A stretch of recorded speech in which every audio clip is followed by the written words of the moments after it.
Good afternoon, dear students. This is your Sudha ma'am.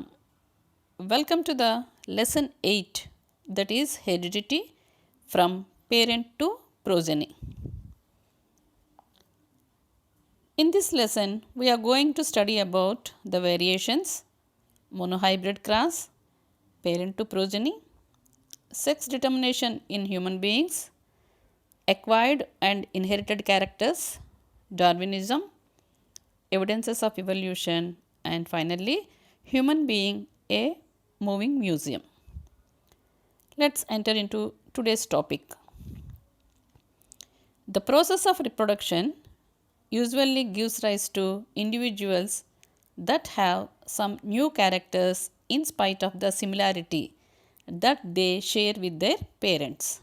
That means the offsprings or the progeny are different from the parents, though they have some resemblances of their parents, but they are not completely like their parents. They have some variations. This is due to the errors in duplication of DNA and because of crossing over in which takes place in meiosis 1. Often such new characters give rise to observable changes in the life forms. So because of this, there is something observable changes we can see in the offsprings. And some examples of variations are color of the eye, that is cornea, and color of hair, shape of the nose, shape of the face, type of earlobe, that is attached or free earlobe, inner thumb markings, etc. etc. Like that, many variations are there from one organism to another organism. Actually, what do you mean by variation? The differences in the characters within a very close related groups of organisms are referred as variations. Whatever the differences in the characters in the very closely related organisms are called variations, and these variations slowly leads to the change, a complete change, what we call it as inheritance.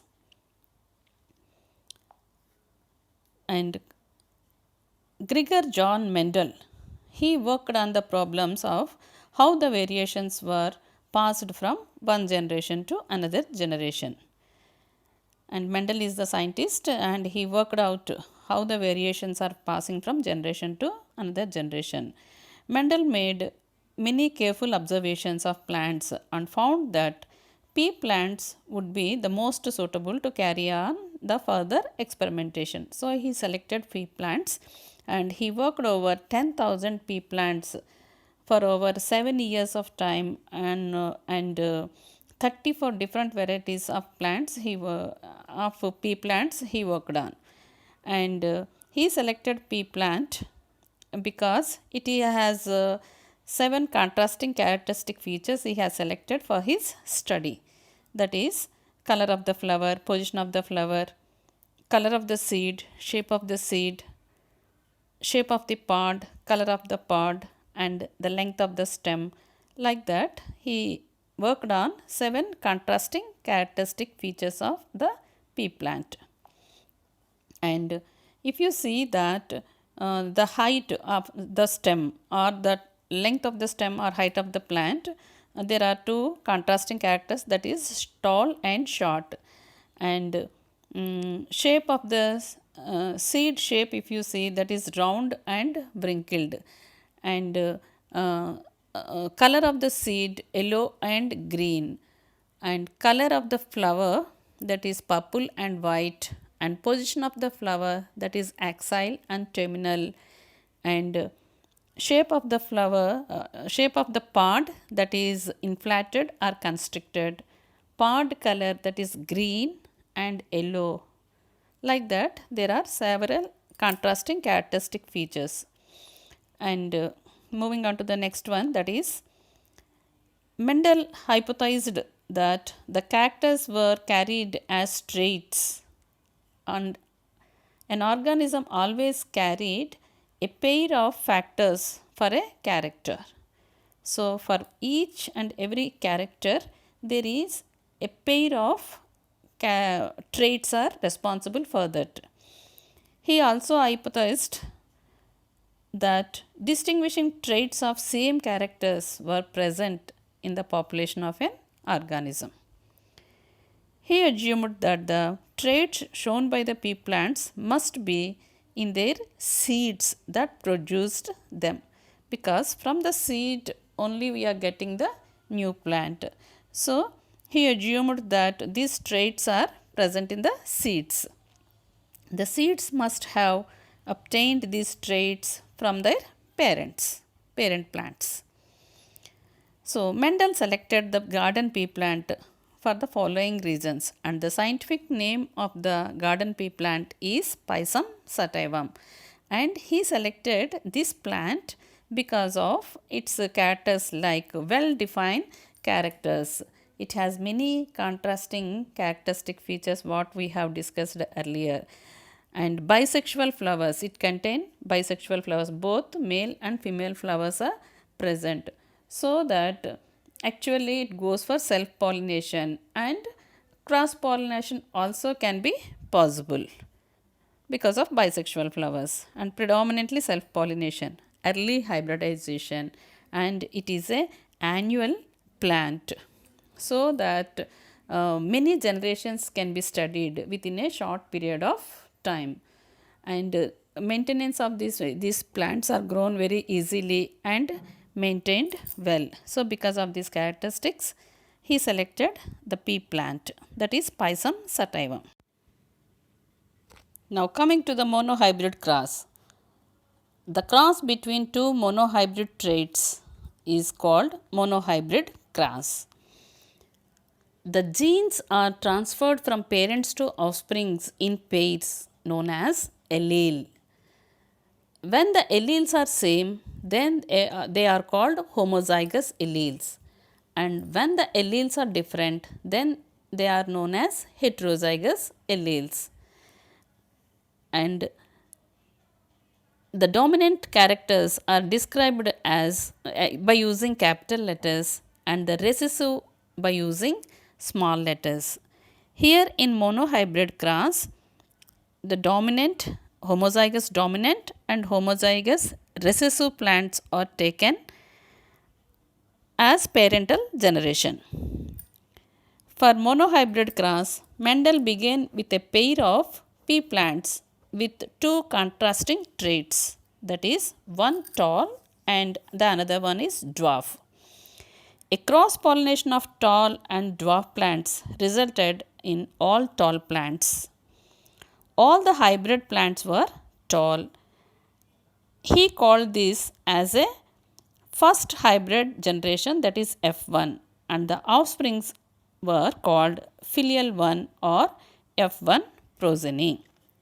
So, in the monohybrid cross, Mendel taken the homozygous tall and homozygous dwarf plants as parental, and by cross pollination in the F1 generation, he obtained all the tall plants. But these tall plants are genetically different from the parent tall plant.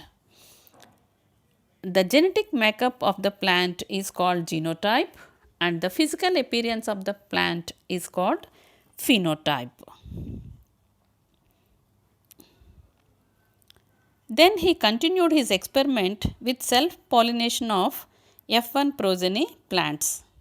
Surprisingly, he observed that 1 out of the 4 plants were dwarf, while the other 3 were tall. The tall and the short plants were in the ratio of 3:1.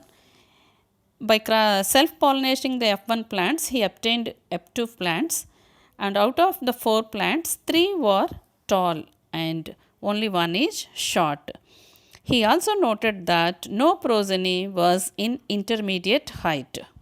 That means no blending was observed, all the tall or short plants. There is no intermediate plants, medium height plants.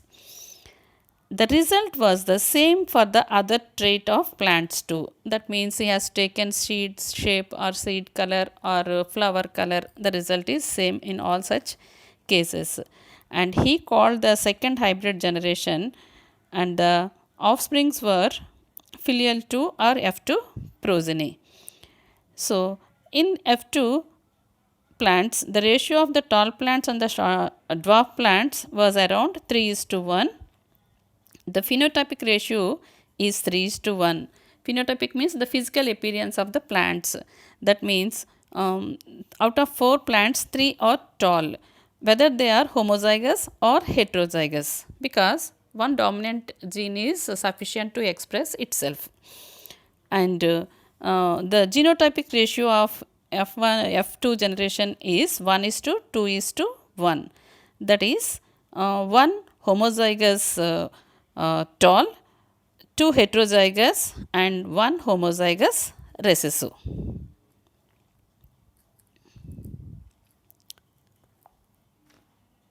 Mendel observed that the traits which were absent in F1 generation had reappeared in F2 generation.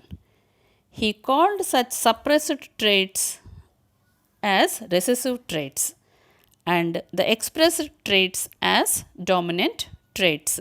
In F1 generation, we got all the tall plants. Though the gene is present, but it is not expressed, what we call it as recessive traits. He also concluded that some factors are inherited by offsprings from their parents over successive generations. Later, these factors were called genes. By that time, he doesn't know about the genes, so he called them as factors. But later, we came to know that those factors are nothing but genes. The genes are responsible for the inheritance of traits from one generation to another generation. Genes consist of a pair of alleles which code for different traits. If a pair of alleles is same, that is capital T or small t, then such alleles are known as homozygous pair, while those that are different or non-identical, example one capital T, one small t, are called heterozygous pair. And coming to Mendel's laws of inheritance, law of dominance. Among a pair of closely related alleles or factors for a character, only one expresses itself in F1 generation, as one of the allele is dominant over the other. This is called the Mendel's law of dominance. So, in F1 generation, the dominant character is appeared in F1 generation, that is what we call it as law of dominance. And the second law is law of segregation. Every individual possesses a pair of alleles for any particular trait, and that each parent passes a randomly selected copy of only one of these to an offspring. So, out of 2 parents, for any characteristic, each parent possesses 2 alleles, out of which they passes randomly to the offsprings. The offspring then receives its own pair of alleles for the traits, one each from both the parents. This is what Mendel called segregation, and it is law of segregation. Today, let us summarize today's topics. Today, we have learnt about variations and monohybrid cross. That's all for today. Meet you in the next session. Thank you.